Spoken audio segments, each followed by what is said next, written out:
Assalamualaikum warahmatullahi wabarakatuh. Teman-teman, di sini saya akan menjelaskan sedikit mengenai materi dari pengukuran kinerja. Nah, tetapi sebelumnya saya akan terlebih dahulu menjelaskan mengenai penilaian kinerja. Untuk penilaian kinerja itu merupakan evaluasi sistematis terhadap kinerja karyawan yang dilakukan untuk memahami kemampuan karyawan.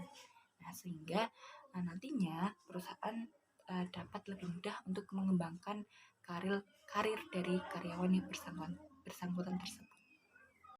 Nah, tujuan dilakukannya penilaian kinerja itu untuk memberikan masukan untuk keputusan sumber daya manusia, contohnya seperti promosi, transfer, dan memutuskan hubungan kinerja.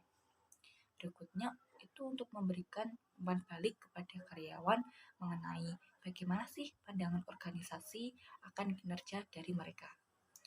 Dan yang terakhir itu sebagai dasar dalam pemberian kompensasi yang mencakup peningkatan balas jasa, bonus karyawan, dan kenaikan-kenaikan lainnya dalam gaji.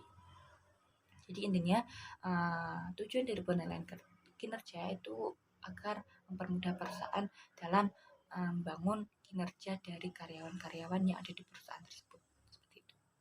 Nah, dalam perusahaan atau suatu organisasi, penilaian kinerja itu bisa dimanfaatkan apa aja sih? Nah, ada beberapa, yaitu untuk dapat mengelola organisasi secara efektif dan efisien melalui pemberian motivasi kepada karyawan secara maksimal. Nah, nantinya kan kalau sudah misalnya karyawan sudah diberikan motivasi, sudah diberikan manfaat sebelumnya itu, maka maka karyawan dan tujuan dari perusahaan itu akan lebih efektif lagi dalam pencapaiannya dan lebih cepat mungkin. Kemudian membantu dalam pengambilan keputusan yang berhubungan dengan penghargaan karyawan seperti promosi, mutasi karyawan, dan lain-lain. Jadi mempermudah untuk pengambilan keputusannya. Kemudian mengidentifikasi kebutuhan penilaian dan pengembangan karyawan untuk menyediakan kriteria seleksi dan evaluasi terhadap program pelatihan karyawan. Kemudian selanjutnya untuk menyediakan umpan balik bagi karyawan mengenai bagaimana atasan menilai kinerja yang telah dilakukan oleh karyawan. Jadi nanti atasan itu akan lebih mudah dalam menilai karyawan dan mungkin bisa memplot-plotkan ini karyawan cocoknya untuk kerja di bagian mana, ini karyawan ini untuk kerja di bagian mana, jadi lebih mudah mengenalnya gitu. Dan yang terakhir itu untuk menyediakan suatu dasar bagi distribusi penghargaan. Seperti itu. Teman-teman, di sini kita akan memasuki mengenai bab pengukuran kinerja. Nah, sistem pengukuran kinerja perusahaan dengan konsep balance scorecard. Balance scorecard dikembangkan oleh Robert S. Kaplan dan David P.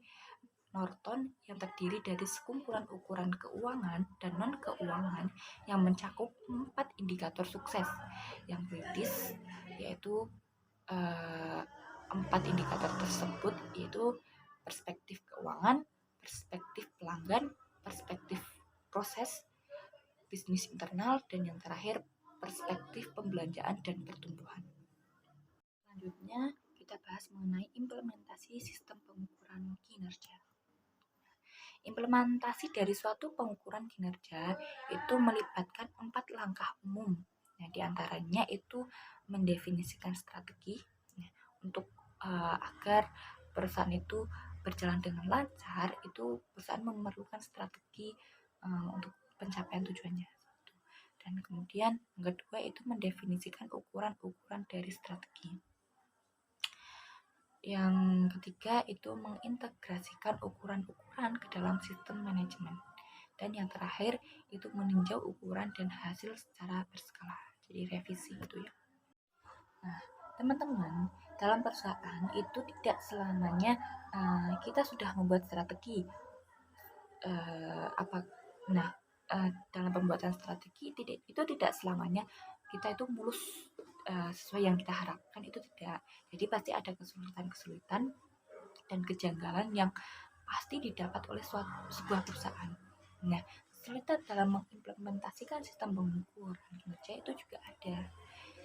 Uh, Seperti masalah-masalah yang sering ditemui oleh perusahaan dalam mengimplementasikan pengukuran kinerja itu seperti kolersi kolersi yang buruk antara ukuran non keuangan dengan hasilnya.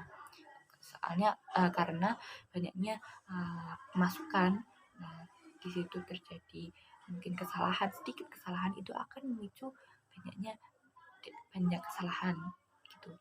Nah, yang kedua itu terpaku pada hasil keuangan. Harusnya perusahaan itu mengecek semua pekerjaan karyawan, tidak melulu mengenai keuangan saja. Kemudian ukuran-ukuran tidak diperbarui, terlalu banyak pengukuran. Nah, pas ukuran-ukuran tidak diperbarui itu juga akan mempengaruhi pengukuran kinerja. Jadi harus dipantau terus, diperbarui terus supaya tidak terjadi kesalahan atau masalah yang diinginkan perusahaan gitu. Terlalu banyak pengukuran, terus yang terakhir itu kesulitan dalam menetapkan trade off. Itu biasanya kesulitan yang dialami oleh perusahaan itu ketika menetapkan trade off. Teman-teman, berikutnya ini saya akan memberikan contoh studi kasus mengenai pengukuran kinerja. Disimak baik-baik ya. Apabila salah, saya mohon maaf. Nah, demikian materi mengenai pengukuran kinerja yang dapat saya sampaikan. Mungkin banyak kesalahan yang saya ungkapkan, yang saya jelaskan mengenai pengukuran kinerja tadi. Kurang-kurangnya saya mohon maaf. Wassalamualaikum warahmatullahi wabarakatuh. Terima kasih.